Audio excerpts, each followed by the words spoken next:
Bombuzal. This week on Atari ST.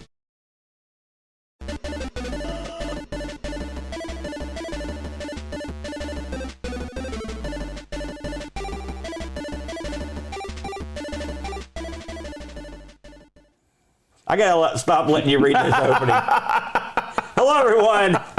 Welcome to the Atari ST Show. Your good buddy, your good pal, Amigo Aaron, joined by a man fresh to the show, a fresh-faced, baby-faced man. Look at him. It's the Brent, everybody. Hey, you know, Aaron, that opening just sounds exactly like you're trying to do an ARG show. Oh, yeah, there you go. You know, I wanted to ask the Brent. Now, this is I don't think have you ever been on the Atari ST Show until this week? I don't think you ever have.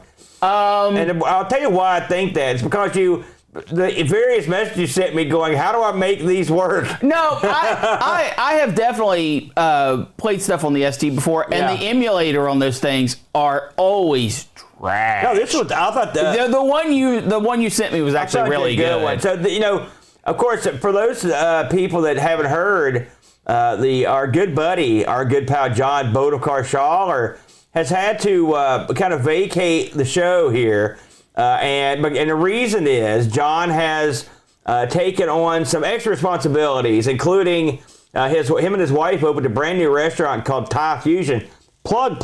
Opening now. I ate at Thai Fusion yesterday. I took my buddies and my kid over there for his birthday. That's some good eating. And you hate anything that isn't meat and potatoes. Yeah, I had the pineapple, cashew, chicken, rice gimmick.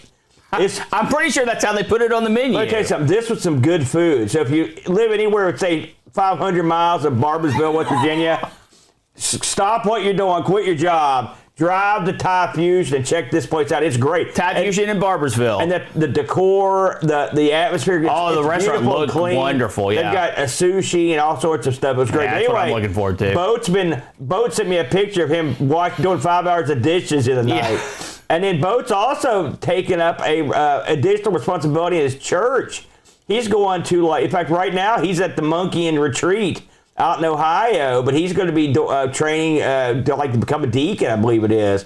So he's going to be, anyway, long story short, he just didn't have enough time to be in all these shows. And so luckily, I knew a guy who had some experience with playing other computers, and that's my buddy, the Brent. Again, Atari ST, not a big player here in West Virginia, the Brent.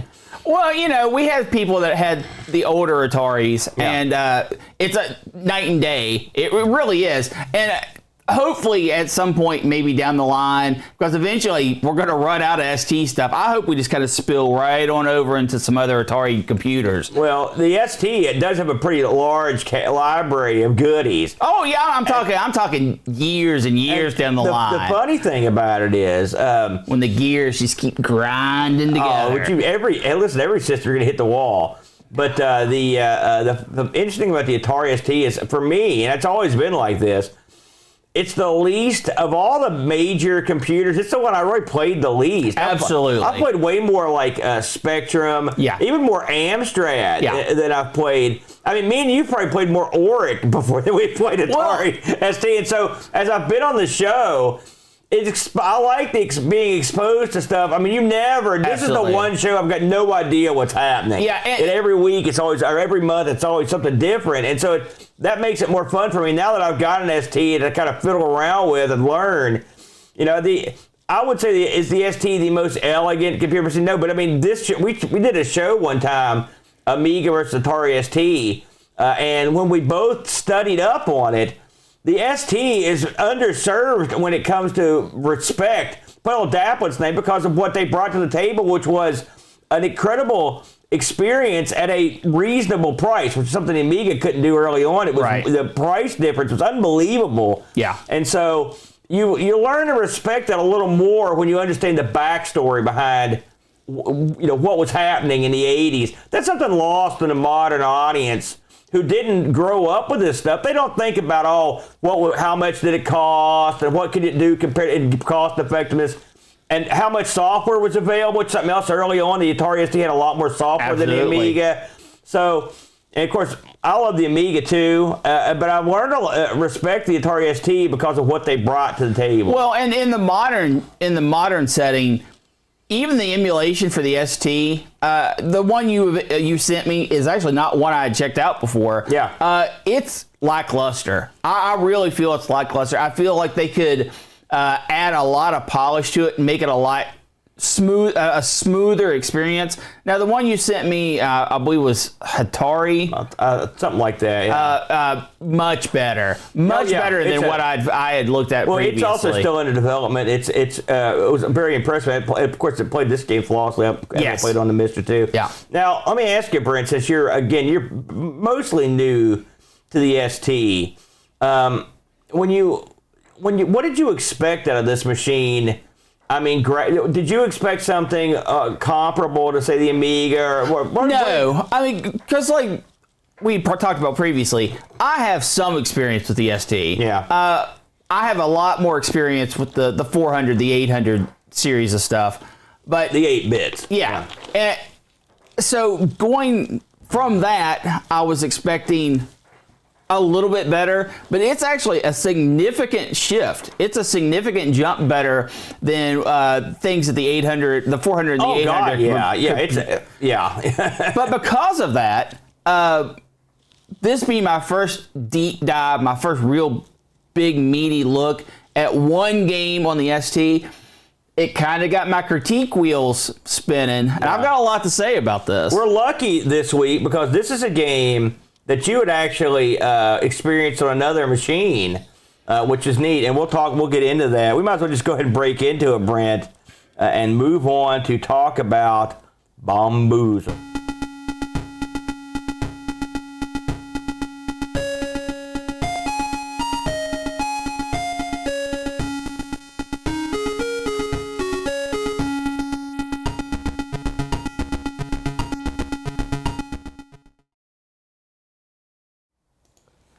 That was the love theme from Bombuzal. I thought the opening music for this was incredible. Yeah, I thought it was pretty good. I enjoyed it. I thought it was pretty good.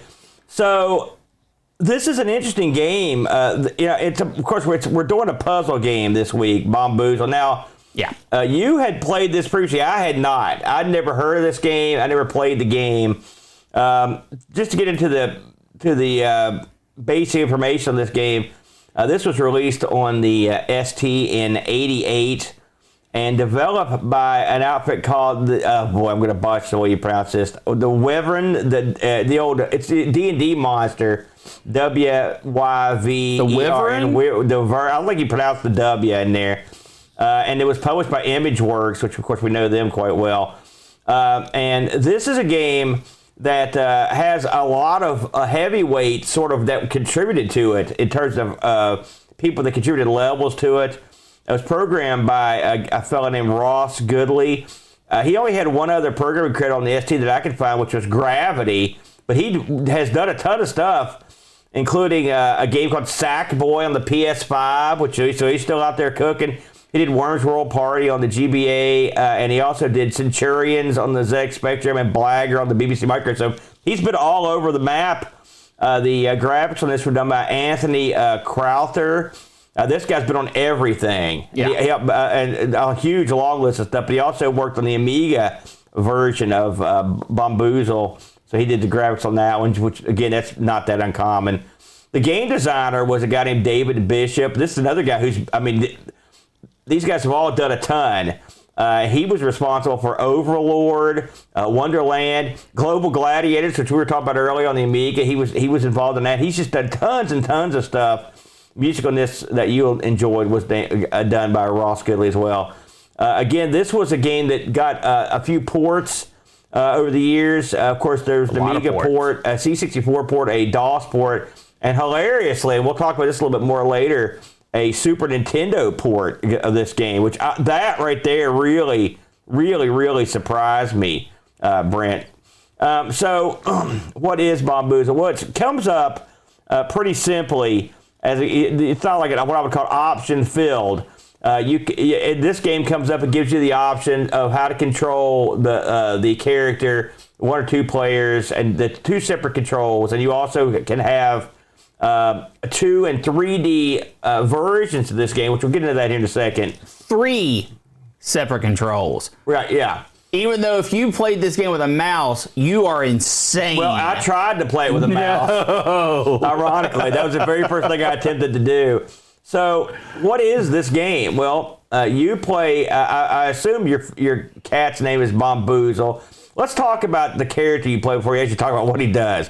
Think to yourself if Mr. Potato Head or Grimace from McDonald's was blue and had the dumbest conceivable look on his face, that would be the character in this. He is a doofusy looking moron. His eyes are so big that you can actually see the eyes from behind. You can see the back of his eyes. Yeah. He is one stupid looking guy.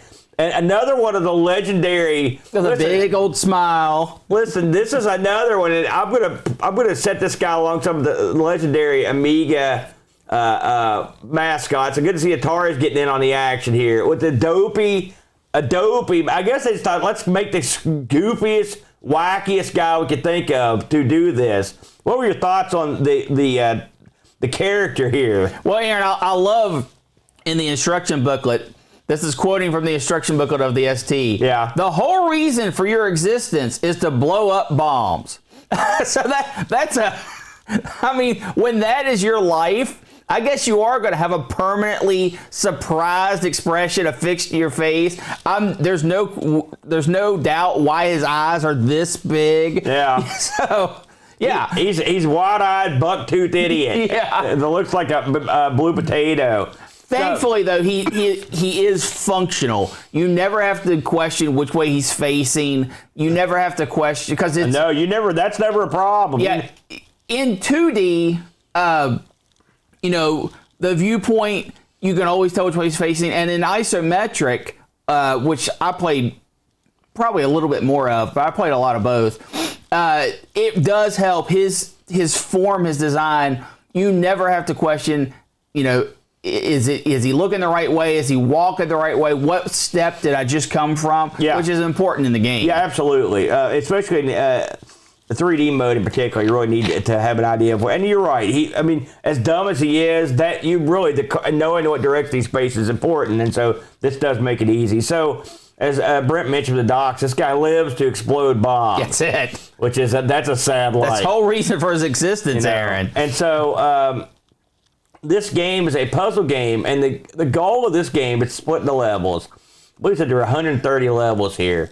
And your object of this game is to blow up every bomb on every level without getting blown up yourself, and without going into what I assume is the water. Yeah. It doesn't look that much like water. You're blowing up a whole lot of islands for some reason. It's lots of islands. And so... so what are you doing? Well, you move in this game's broken up into sort of like a grid. Yeah. In the segmented areas. And so basically, Bombuzal guy moves one, I think his name's Lucky, but he moves one square at a time. And, that you don't have to move one square at a time. That's how he moves. You can move him one square at a time. And then when you get to a point where you want to activate a bomb, you just hit your button, hold your button down for a few seconds, the countdown will start, and then you can get out of there. Yeah, then you move off. Now, if you are on a spot where a bomb is at, and it goes off, then this fella's killed. Yeah. If you are near a bomb that has a radius that ignites your square, you're gone. So and that's pretty much the way you die in this game, except from just going off into the water. That's not the way I died the most. How did you die the most? Well, I'll get into that. There's also a time limit. That's how I died the most. that will hinder your actions. Now, we mentioned that you get a 2 and 3D go at this game. Yeah, I thought that was very interesting. In the 3D version of this game, you can actually get a top-down view of the map. Yes. And that effectively is the 2D version of the game, but more or less. Well, zoomed farther out. Yeah, exactly. And so in 2D, basically, picture looking straight down on the grid islands, as opposed to 3D where it's an isometric view of your guy. Did you prefer one mode to the other? I think for for serious play, when you're trying to figure out a level, I think you almost have to play in the 2D perspective. Yeah. But I had more fun in the isometric view just because of the guy's goofy expressions. I thought things just looked better. They were more enjoyable visuals. You know, it's funny. I'll come clean right out of the gate here. I loaded this up. You know, puzzle games are not necessarily my bag, and these sorts of games I'm horrible. And this week was no exception. I sucked at this game. And I can't tell you how long I labored to get off the first level, just to try to, because I had no idea what I was doing. And I mean, it took me 20 minutes to get off the first level. Oh, gosh. And one thing that I did was I thought, okay, I started in 2D. I'm like, 2D. That make it easy for me. But ultimately, I ended up doing better in 3D. I don't know why. Maybe I've got a better scope of the scene. I don't know what it was. But I ended up, so I stayed mostly in 3D. Also, it just looks cooler. You couldn't have released this game on a 16-bit computer with just 2D. That would have been mad. You had to. So yes, you could have. I don't agree. I don't think you would have got. I mean, I don't think you could have gotten as much action. I think 3D was the way to go. Now, you're thinking to yourself, how hard can this be? Just go around, blow up. Well, they of course, like any game, they put a bunch of gimmicks in. Yeah, and I'm going to go over that, Aaron. You have your tile set. Yeah. You have normal tiles. You have crumble tiles, which allows you to step on them once and then they go away. Yeah. You have riveted tiles, which no matter what happens, the tile's always going to be there, because when an explosion happens, the radius of the bomb blows up the tiles, even if they're not crumbly tiles. Anything a bomb explosion hits goes away. You also have ice tiles, which is the same in almost all these puzzle games. When you hit one, you travel the same direction for as long as there are ice tiles, and then the next normal tile you get to, you'll stop, or you'll slide off the side.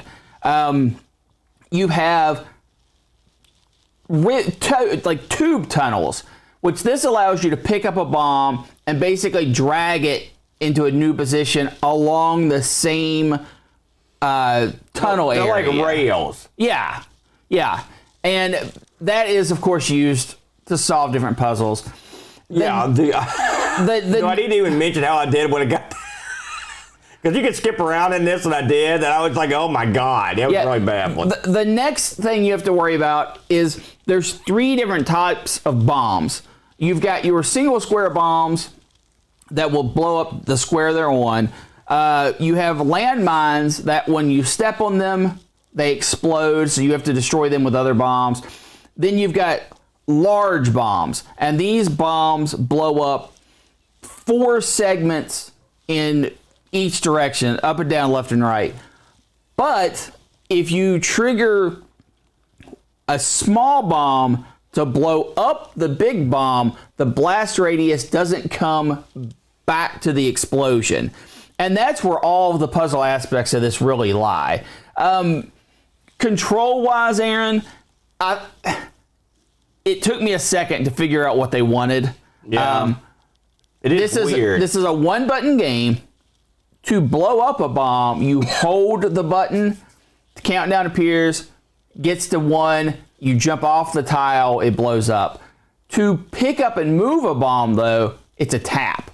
Yeah. And it is a light tap. It's an extremely light tap. And that will pick up a bomb. And if you can pick up any bomb you want, but if it's not along the rails, the tubes, you can't go anywhere with it. You just put it back down where it's at. There are a few other aspects of the game there. I know I didn't get far enough to see them. One other tile in the game is a teleporter. Yeah. But I'm going to talk about that when I talk about things I didn't like about this game. There's a lot of ice as you go through the game, or well, yeah, Flippy. that's pretty normal. I will say your guy looks like a moron as he spins around in this thing. And something else I thought was funny is when you get to those bombs with the rail. Like, these are bombs, all right? And this guy's been diffusing and blowing up bombs all over the place, not diffusing them. And, like, he dribbles this thing like a basketball on those rails. Well, I mean, so he's clearly insane. He picks them up. So. No, he dribbles them. He bounces them around. It's like, my God, you're an idiot. So, yeah, the good thing is there are codes in this. It's that gimmick level code. So you can go through and check out different levels, which I did, because there's no way I could have gotten any of these levels. And 130 is a lot. Yeah. And it's funny, I want to mention that, like, I was doing some research in this game, and I saw some people mentioning 250 levels. I don't know if there's versions out there that have, like, do you recall what the Super Nintendo, how many levels it had? Maybe No, because it's not like I played all the way through it. There may be versions that have more levels. Well, I know. One of the things I saw was after like level 120, it starts repeating levels that you've already completed. Yeah. Which I don't know how that all works into it, but anyway, there are a few helpers in this too, Aaron. A few good guys. You've got Bubble and Squeak, and what these are remote control drones. You stand on their square and you click on them, short click, and it will allow you to drive a drone around that acts like you. So he can go over to a bomb, trigger a bomb that way, and that way you're well out of danger. The difference between the two is Bubble is basically a remote you. You can move around through the bombs no matter what. It's all good. Squeak is more like a demolition robot, because as the first bomb you run into, you don't get a choice. It just detonates. There are bad guys in this game too, Aaron. Yeah. Sinister and Dexter. Sinister will walk forward and then always turn right, and Dexter will walk forward and always turn left. And you can't, if they touch you, it kills you. And you can't interact with them directly, but you can trap them over on their own little island or blow them up in explosions, and that's kind of how you deal with the enemies. They sort of just lumber around. There's no AI. It's predictable. Yeah. It's normal puzzle game stuff. Now, Aaron, I know you said you didn't get very far in this game. Did you at least enjoy the experience you had with it? No, I did not enjoy it. And now listen, this is one of those weeks where I'm going to say I didn't like this game, okay, but that doesn't make it a bad game.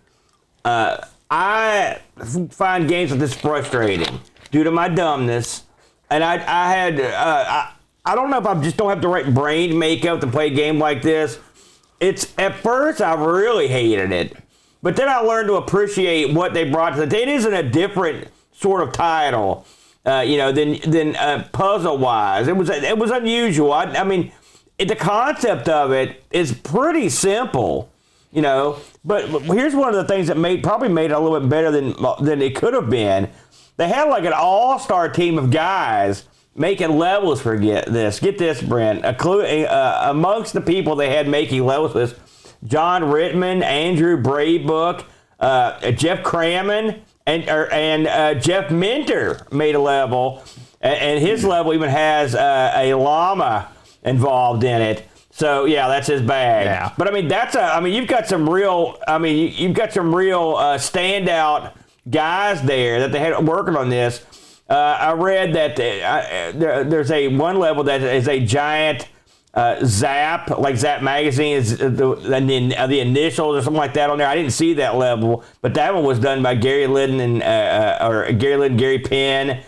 So they brought in some guys to work on levels, which is a good idea. They had a lot of guys. So it's the funny thing about this game is if you look at just the firepower of the people that worked on it, you're like, holy smokes, these are some of the great game designers and programs of all time. And so they had a play in there. Are their levels great, better than the other ones? Don't know.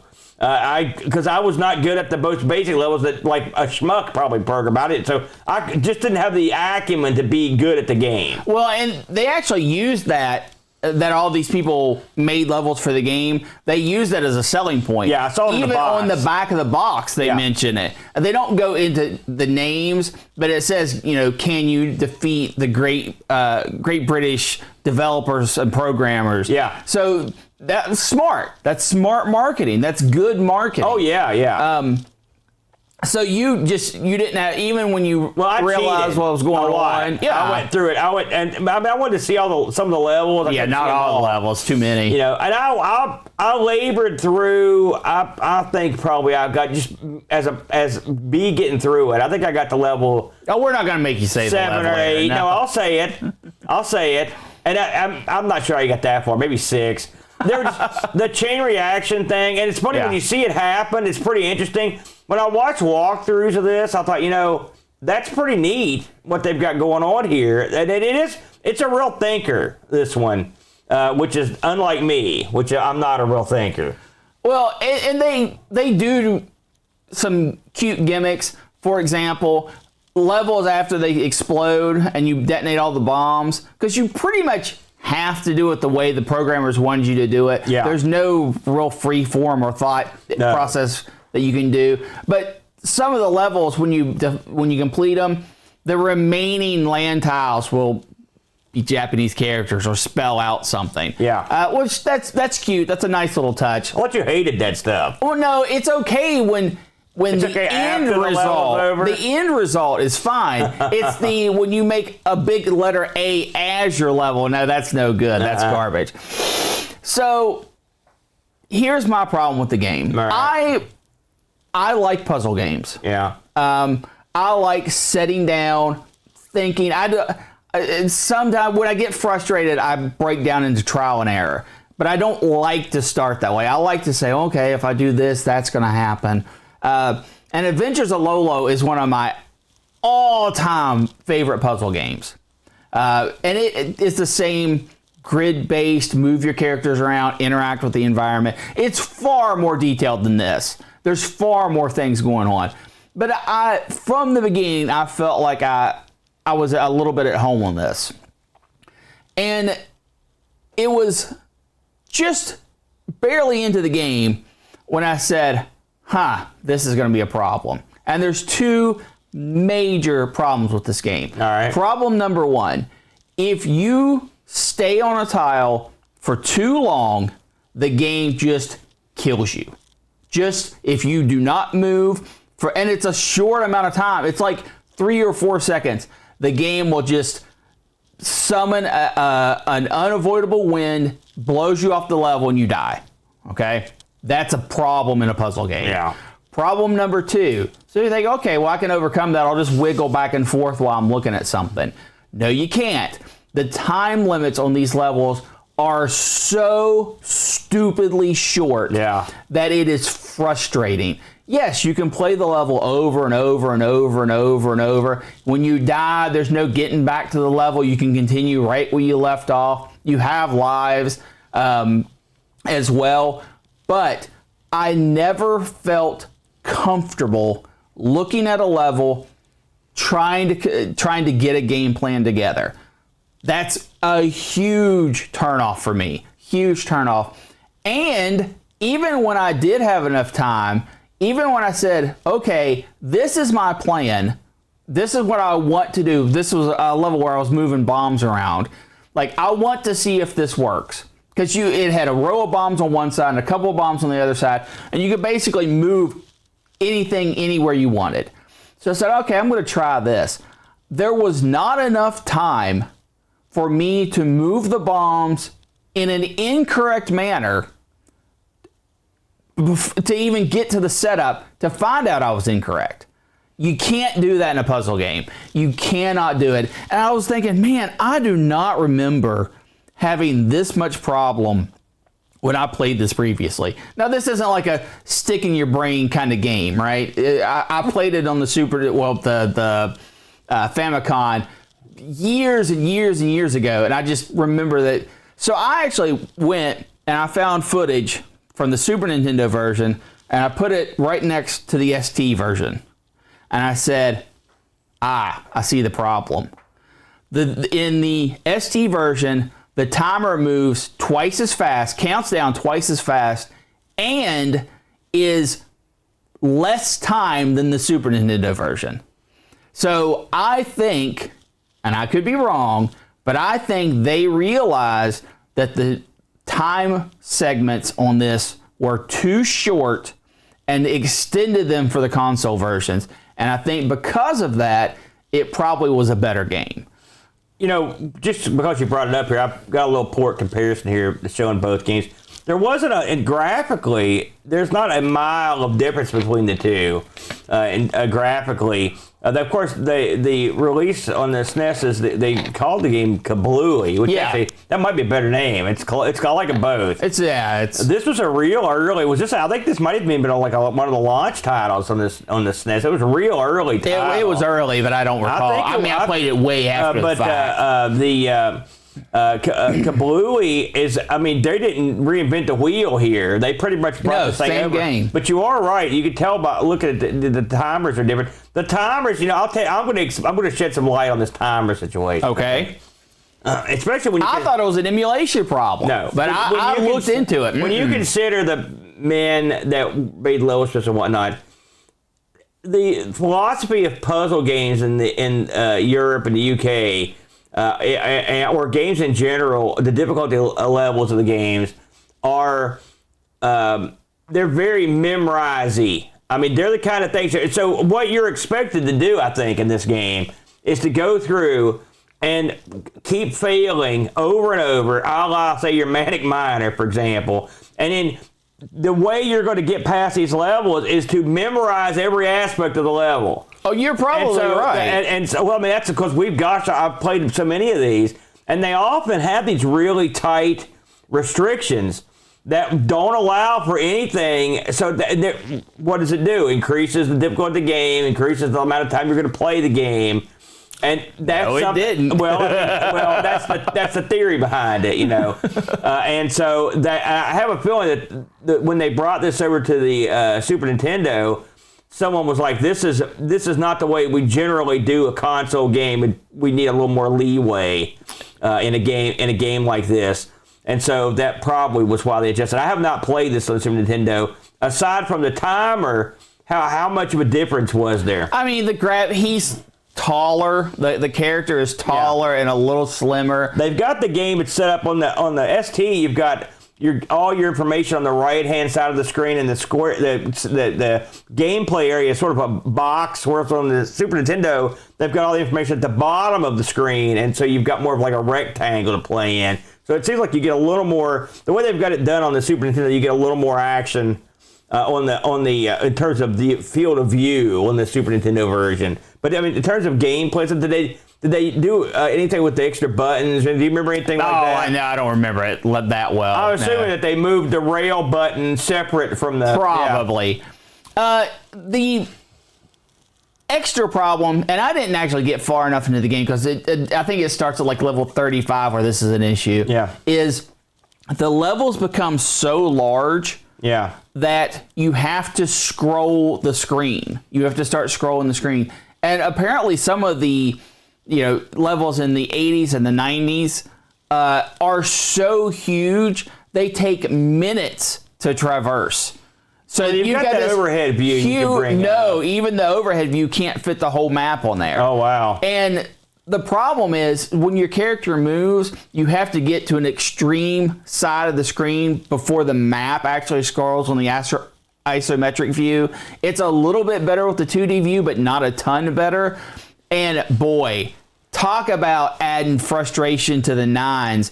If you gave me a level and said, "Here, Brent, beat this level," it's like 2 minutes, and any one wrong turn is going to kill you. And if you stand too long in the same place to think about it, we're just going to kill you and you can't see the entire level. You have to scroll it and walk around it to see what's going on.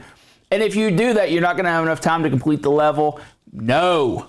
Bad game. Don't do that. That's just the way. Listen, they punished ignorance back in the day. That's not punishing ignorance. That's just being cruel for no reason. You want to give me less bonus points because I don't do a puzzle game quickly? I'm okay with that. If you're literally restricting my ability to play the game because you want to have some random timer, I don't like that. It killed the game for me. I could have sat down and had a lot of fun with this by turning off the timer. And if you go and look at footage of people playing this game, about half the people do use a cheat and turn the timer off.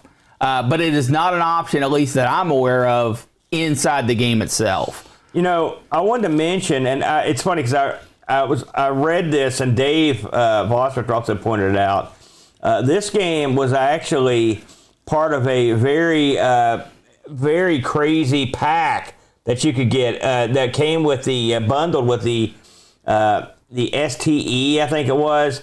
This is a pack called the Power Pack. This was like a monster. Listen, I'm going to read some of the names of this pack. This is like if you see the pack, it's just discs laid out everywhere with like game names on them. So like your disc would have multiple games on it.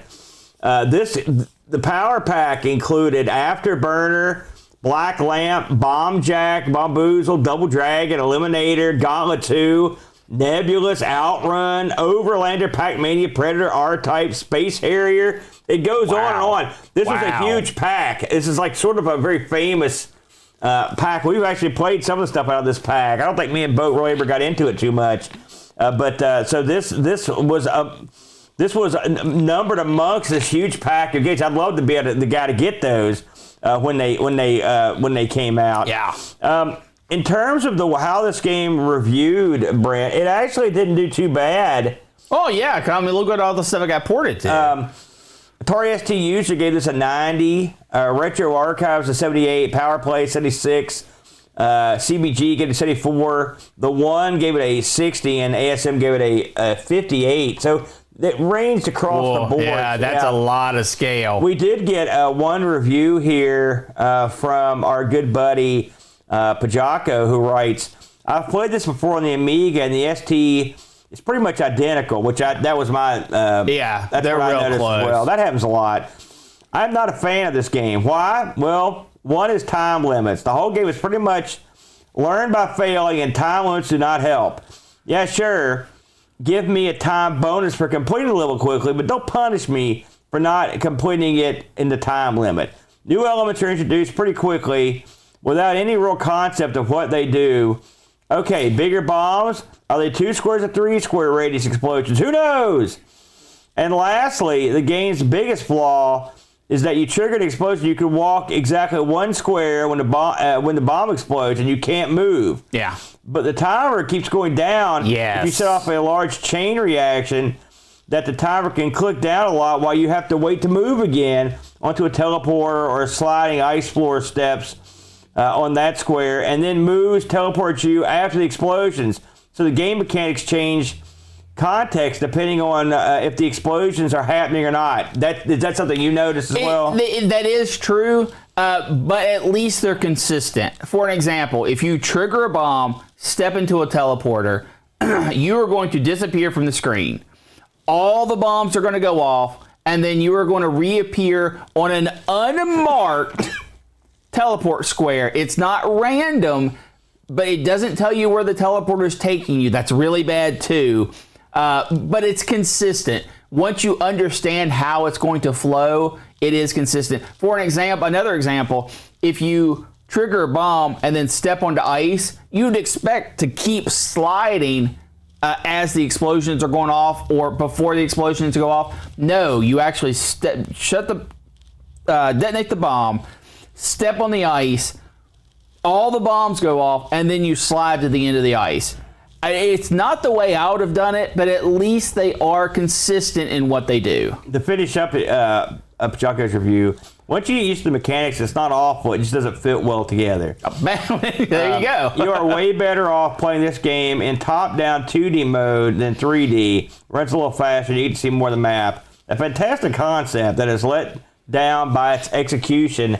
6 out of 10. I think that is an absolutely fair review, and I would agree with 99% of it. And I did look at a couple of videos of the other versions of this. Like he said, it's not something I thought was a huge discrepancy in terms of the quality. Now, the digitized speech is cleared up on some of the other versions, of course, and there's a little more of it on the Super Nintendo version. I think I read that the speech in this is, of course, this is one of the programmers, I believe, that provided it. This was given away free in the get this. This is something I was surprised to read. This game was given away free in its entirety with the first issue of Amiga Power magazine in 1991. Yeah, so that's kind of neat. It's a wonderful packing game. As a game, as something to get on a magazine disc in its entirety. That's a real. It's a good value. This is a commercial game. Don't get me wrong. Yeah. And yes, we've killed a timer and we've killed something else, but I mean, if you're a puzzly person, there's a lot here for you to enjoy. And and I'm sure some of the levels are cunningly designed because you've got these genius guys. Oh, yeah, absolutely. You know, yeah. But it's just, for me, it wasn't my cup of tea. And I think just some of the mechanics let it down. It's unfortunate. Yeah, it was funny. I was looking to see how this game did in terms of the other systems it was on. And this is in the Amiga Power of 91. This was number 57 in the all-time top 100 Amiga games. That was surprising. You notice that it's not in the top 100 ST games. And then it was also, it's been listed in a couple of titles as being one of the all-time great games. I was surprised. I don't think I'd go there, even if I did like puzzle games. I don't think I'd go there. I looked this up on eBay, Brent. I saw one of these available right now for $24. That's not bad. I mean, that's US. And then if you are interested in picking this up and you are an idiot, then you could also pay the other guy that's looking to get $122 for the game. What a deal! What a deal, eh? So yeah. Any parting thoughts on that one? An interesting title, a unique concept, but I think it may be one that they just didn't quite flush out the gory details, or maybe just us dumb Americans. And maybe the SNES version is maybe the one to try first and then work your way up. Well, I think that I've said all that I can really say about it. I wish a few things were tweaked. Maybe it's just my 2023 mentality. Yeah. But man, I like to think about puzzle games. I don't want to just feel rushed the whole time. Yeah, I'm right there with you on that. So again, that was Bombuzal. Like I said, I enjoyed it. Now we have, of course, since this is the first time me and Brent have hosted the Atari ST Show, going forward, we're going to be the hosts, and this show will be coming out probably about 45 days or something like that, and we'll announce ahead of time the schedule. In case you don't know how we're doing it now, we are recording every Sunday at 10 a.m., Brent, and it's a revolving door of shows. For example, next week we'll be doing the ARG Presents show on good FMV games. Yes. It's be a lot of fun. I hope you tune into that. And the week after that, I believe we are going to be hitting the R. Sinclair will be the next one on the docket. So it should be a lot of fun. We actually like this format now because we really talk about a wide range of games. Oh man, we bounce back and forth, and it really is it's something different every week. Absolutely. It gives you a lot of unique flavor. However, we've got to see what we're doing next on the Atari ST Show. Let's have a look, Brent. And the winner is, bam, it's Black Lamp. Black Lamp, not what you think it is, by the way. Well, that's good because I don't know what to think. I didn't either. It's funny. We mentioned that Power Pack. This is also in the Power Pack. No, there you go. Lamps. That's 2 in a row. And I just I thought, I'm going to see what this game is. In my mind, I thought this is going to be some sort of RPG, something or another, but it's not. This is looks like a platform shooter type game. No. It should be an interesting game to go after. I'm looking forward to trying it.